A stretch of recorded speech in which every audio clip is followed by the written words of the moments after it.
please hit the notification bell and also hit the like button. This helps in our ratings with the videos. And be sure to hit the subscribe button. Thank you. Well, good morning, ladies and gentlemen, and welcome to Grumman YouTube channel. And today we're going to talk about replacing the bushings in the front fork. There are two of them. They're kind of hard to get to, but we're going to sit here and watch Ken do it in his shop. Enjoy this. Do a video here for the YouTube channel on how to take care of the bushings that are down in the nose fork. And first thing I wanted to point out is what you're apt to find. You see how the nose strut rocks in that thing? That's because the bushings are worn out in there. It doesn't do it side to side, it's just fore and aft. Okay, we'll take the strut out. Now this strut is in very good condition. Hardly any wear down here on the spindle that goes down in it. So that's going to be full diameter and fitting. You'll find some of them are very pitted down in here because they've let moisture get down in around the O-ring that goes up against here. And you may or may not have the proper thickness of thrust washer on the bottom, which either is going to put too much pressure on the O-ring and spin it out, or it's not going to let it seal. And you lube this up with grease, of course, and the bushings that go in there have little pits, little pockets in them, and they're a bronze bushing with Teflon coating on them, and so they're designed to hold the grease. But if you get water and stuff down in there, it tends to rust this area and pit it real bad, and that contributes to wearing out the coating inside of there and causing them to get loose. I'm going to try to get a picture down inside. There we go. So you can see how that's worn back at the back. There we go.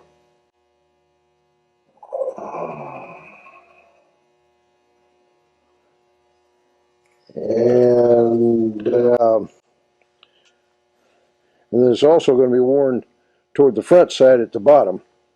You can see those little pits and stuff in there and that yellow coating that's on there.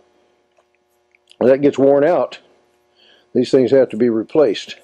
Now, these are installed with a split that's running right down through here, and the bottom one's not exactly lined up with it, it's just offset a little bit the other direction. It's normally, that split is at the very back, which makes them a lot easier to deal with. But in this particular case, we have to deal with it here. What we're trying to do, I just pulled one apart here. These are those bushings that are down in there. And this is one after it's been pulled out. We have to push a chisel down in here that's specially ground to split that and get a hold of a pair of vice grips and twist it out.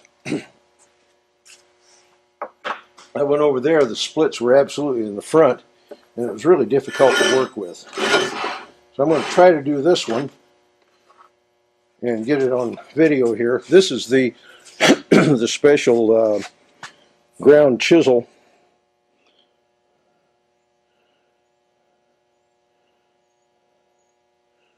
How much we can really get shown here. You see how it's ground that direction, and it's ground round on the ends. Turn it over to the other side, and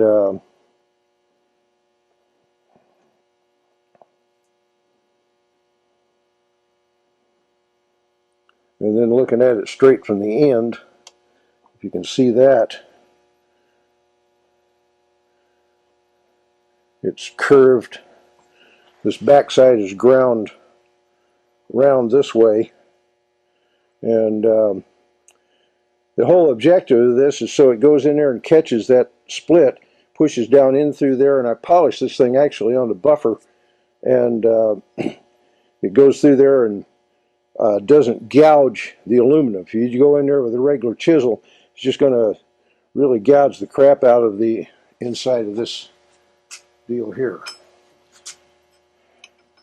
I'm going to position this chisel right on the very edge of that split.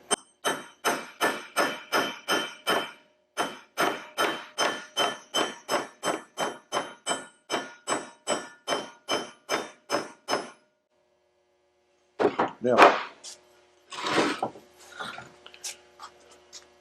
you can see how that's starting to go in there and lift that. There we go.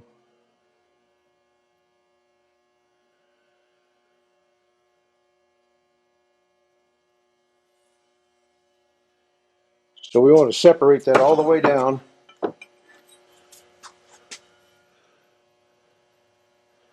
So we get a hold of it, pull that out, get a hold of it with a pair of vice grips, and twist it this direction and pull out.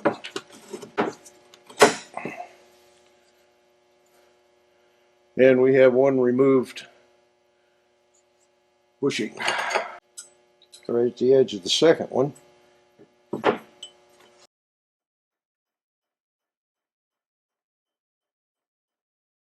And that one popped. Get my little flashlight here and see if I can shine a little light on the subject in there. There we go. That one popped. And we need the needle nose vice grips to get down in there.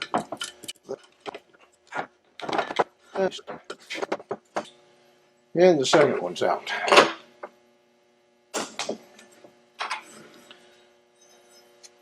Now,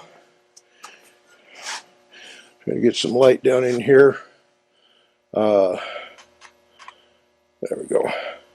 Kind of a mark down in there where the chisel went down through, but it didn't gouge anything. It's all still nice and smooth. So now we get this cleaned out good down in here, and get the new ones ready, and we'll go back to the press and press them in. Okay, now we're going to put bushings in these things. Okay, these are the new bushings.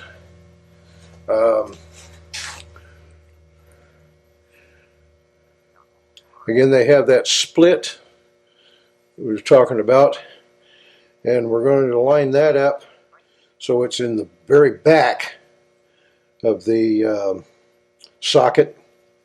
And this hole over here, we're going to reverse the other one so that we get the bushings lined up in there. We got one hole on this side and one hole on that side. Not that that makes much difference, that's just kind of the way I like to do it. Now, one of the things that's interesting, if you take a look at the parts catalog for our airplanes, it shows the 24 DX 28 DX24 bushing, I think it is, and then it shows one that's under a Grumman part number. It's got just a bunch of numbers. Starts, I think, with a 5, and the reason for that is they milled off just about a 1/16 of an inch of one of these to let that seat down in there a little bit further to give a better seat on the this recess. If I can get up here, you can see in there, there's a recess right around here that the O-ring sets in. So I like to take these things, they'll work without doing that. I like to take them over to the sander and buzz them just a little bit.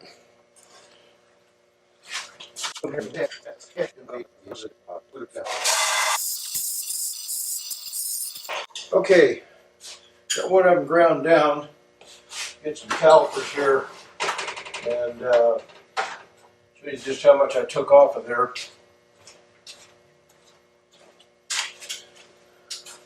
Okay, if you can kind of visually see the edge, this one's got a bevel on it and this one doesn't have anymore.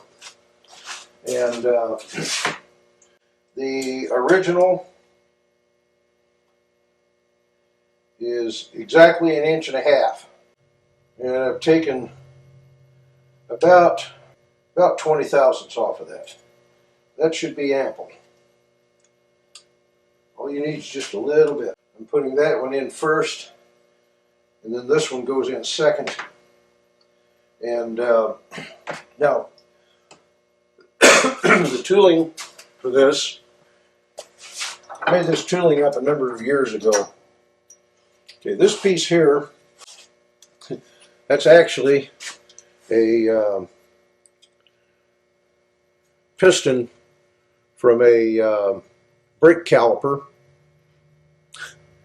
And you can see the groove for the O-ring there. And it's got just enough of a flange on it that it stops it from going on through there. And so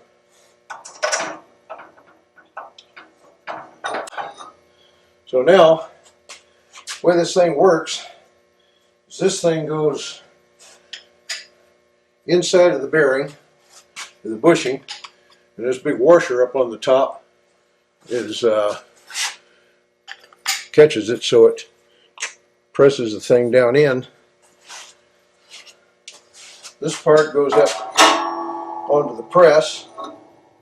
The bottom part captures the fork. Lubricant that's, there we go. That's just good for this. About anything will do. Red grease. You can use silicone. Anyway, just kind of slick it up in there so the bushing is going to slide in good. Okay, now get the one here that's going to go in first. Got the bevel on both ends.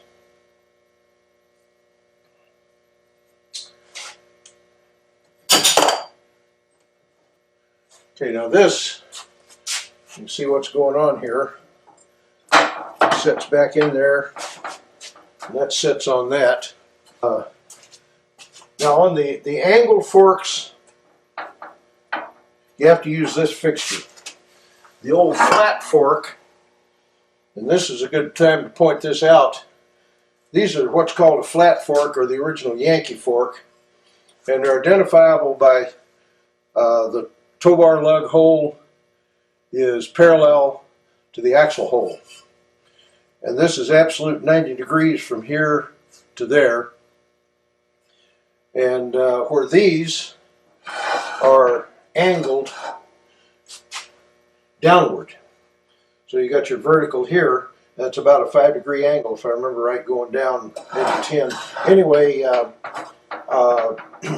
the original AA1 Yankees and the 1972 TR2 model AA1As had this fork only. All the rest have the angled. This is what's called a weldment type fork. Basically, it's just a cast piece in here that's, this piece has been around and it's welded in. And this was up through 1976. And both the angle fork and the flat fork were made like this on those. And we can flash back in time here, back to the original Yankees that had a grease nipple, and let's look at it. And here's a pretty standard looking front. I mean, this one needs, it's off of a parts airplane, but it's the front of your fork that goes up and holds the nose wheel. Well, every once in a while, you'll see a grease nipple in the front fork, so you can apply grease into the well without having to take it all apart. And this was done on some of the very early airplanes, some of the Yankees. And so don't be surprised if you see that. It does happen occasionally. This is the first one we've seen.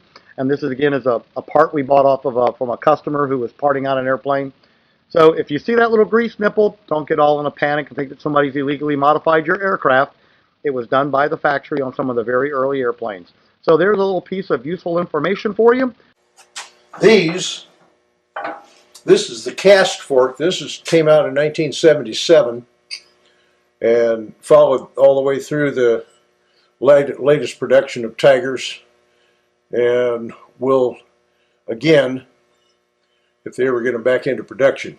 It's a much better fork. These over here, the others can splay out this direction from a hard landing, and you lose some of your nose clearance, prop clearance. So anyway, if you're doing a flat fork, you don't need a fixture like this. If you're doing the angle fork, you need a fixture to hold it so it's absolutely straight up and down. Okay, now going to set this up, put that split at the very back, like that. Slip this guy in. Actually, what I'm going to do is slip this up on here first. Slip that in, and then slide this back and let that settle down. You got the split right directly in the back. Okay, now tighten up the jack.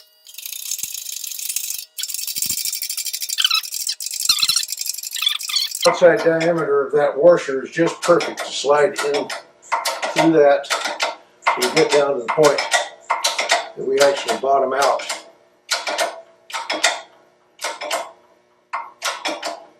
Right there. Okay, first one is pressed in.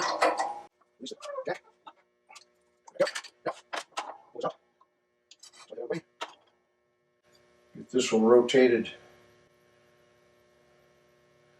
Okay, I want the end I ground at the bottom. Okay, just slide this back in. Drop it down into position again.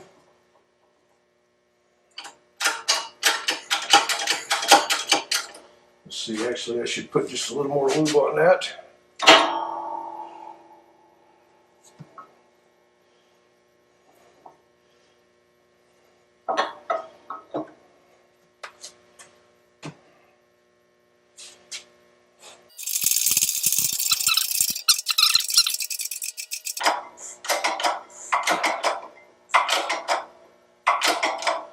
We're almost there, and we bottomed out. Okay.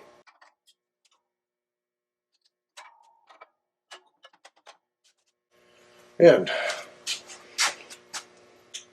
there we have the new bushings in place. I screwed up there and I didn't get that back one aligned with it, but again, it doesn't make really any difference. Makes them a little bit easier to take out the next time. So anyway, that's our lesson for today. Packed up, ready to go back to its home in Ohio. So we hope you found that all useful and interesting and informative. Thanks for watching, and have a great day flying your Grumman.